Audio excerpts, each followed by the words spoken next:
And the way to figure out calling is to figure out where our gifts and our passions line up with what God is up to, and we can serve God most fully. So, what are they? Right?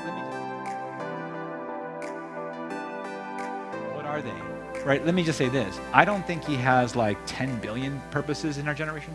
I also don't think he has like 2. I think he has probably something like 3 or 4 or 5 dozen things he's doing in our generation.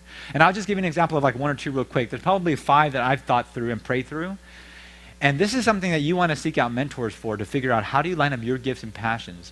But for example, what's called AME, right? Arts, Media, Entertainment. I believe the Lord is doing something powerful in that particular area. Arts, media, entertainment is affecting our culture in a way that has never been the case for literally 95% of human history. But it's our particular moment. And so how do we do this? How do we not commit the same mistake that, with all due respect, right, our parents' generation, even my parents' generation, have made the mistake of, and that's this. Hollywood is too dark a place for Christians. Let's all vacate it. Only to have the church play Johnny Come Lately and play catch up for the last 60 years. Are you with me? And then finally come around to start trying to produce some films, but they're kind of cheesy, right? Like, for lack of better, like, for example, the movie, I won't say the name, right? But you all know what I'm talking about, right?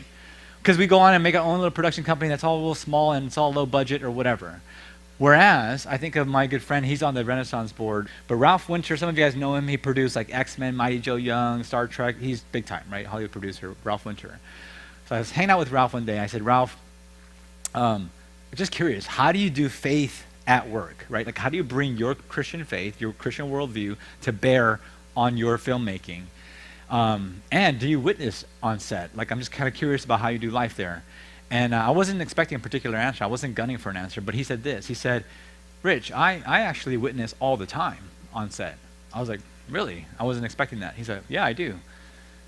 And then sometimes I take them out for coffee afterwards and share the gospel with them. Some of you guys are catching it, some of you guys aren't. Here's what he says.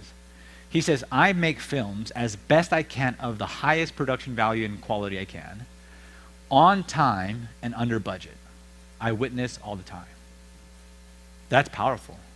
That's a way of making your work worship. Are you with me? And then he goes, occasionally I take out my crew members to a coffee or treat them to dinner, and maybe I'll say a word about the actual gospel to them. But I witness all the time. How do you take your gifts and passions, like Ralph Winter is right now, and bless the world and point them to Christ? And I think in serving God's purposes, AME, arts, media, entertainment, is one of those huge sectors in which that needs to happen. It is happening.